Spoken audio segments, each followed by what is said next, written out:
Hi guys, ఈ రోజు వీడియోలో మన విశాల్ రెడ్డి గారు నటించిన రత్న మూవీ ఎలా ఉందో తెలుసుకుందాం. ఈ సినిమాని సింగం మూవీని డైరెక్ట్ చేసిన అదే సూర్య గారు నటించిన యముడు అండ్ సింగం 2 మూవీస్ ని తీసిన డైరెక్టరే ఈ మూవీని కూడా డైరెక్ట్ చేశారు. ఈ మూవీకి డిఎస్పీ గారు సంగీతం అందించారు. ఈ సినిమా 1994లో ఆంధ్ర ఇంకా తమిళనాడు బార్డర్లో జరిగే స్టోరీ. ఈ మూవీ స్టోరీలోకి వెళ్తే మూవీలో ఒక హీరోయిన్ ఉంటది, ఆమెకు ప్రాబ్లం ఉంటది. అన్ని సినిమాల్లో లాగానే హీరోయిన్ ప్రాబ్లమ్ నే తన ప్రాబ్లం అనుకుంటాడు హీరో. అలా హీరో తన ప్రాణాలకి తెగించి విలన్స్ తో పోరాడి మరి హీరోయిన్ ప్రాబ్లమ్ ని సాల్వ్ చేస్తాడు. ఎందుకు హీరో తన ప్రాణాలను పనంగా పెట్టి మరి హీరోయిన్ ని కాపాడాలి అనేది స్టోరీ.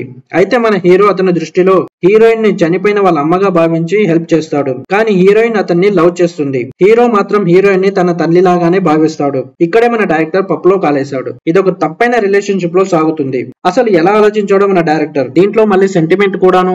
ఈ మూవీలో విలన్ క్యారెక్టర్ చాలా వీక్ గా ఉంటుంది. దీంట్లో ముగ్గురు విలన్స్ ఉంటారు. ముగ్గురు 3 కామెడీ పీసులు లాగానే ఉంటారు. అయితే సినిమాలో ఒక మెయిన్ విలన్ ఉంటాడు. అతన్ని చూస్తే ఎప్పుడు చూడు ఒక లాగ్ వేసుకొని ముఖానికి పౌడర్ రాసుకొని తిరుగుతుంటాడు. అతన్ని చూస్తే అయ్యో పాపం అనిపిస్తుంది తప్ప అస్సలు భయం వేయదు. అన్ని సినిమాల్లో లాగానే విలన్స్ హీరో దగ్గరకు వచ్చి దెబ్బలు తినేసి వెళ్ళిపోతుంటారు. ఇప్పటి వరకు విలన్ హీరోని కొట్టినట్టు చరిత్రలో లేదు. ఇదొక రొటీన్ మూవీ అని చెప్పొచ్చు. సినిమా మొత్తం నరకడం మురకడం తప్ప వేరే ఏముండదు. ఫైట్స్ మాత్రం బాగుంటాయి అక్కడక్కడ, కానీ వాటిలో ఒక ఎమోషన్ అనేది ఉండదు. వచ్చిపోయే వాళ్ళందరినీ గుంజి మరీ నరుకుతుంటాడు మన హీరో. సినిమా మొత్తం ఫైట్స్ తో నింపేశారు భయ్య. మొత్తానికి సినిమా ఎలా ఉందంటే అసలు హీరో హీరోయిన్ మధ్య రిలేషన్షిప్ ఏంటి, అసలు వాళ్ళు తల్లి కొడుకుల రిలేషన్షిప్ లేకపోతే లవర్స్ రిలేషన్షిప్ అనేది తెలియకుండా కన్ఫ్యూజన్ లోనే ఉంటది.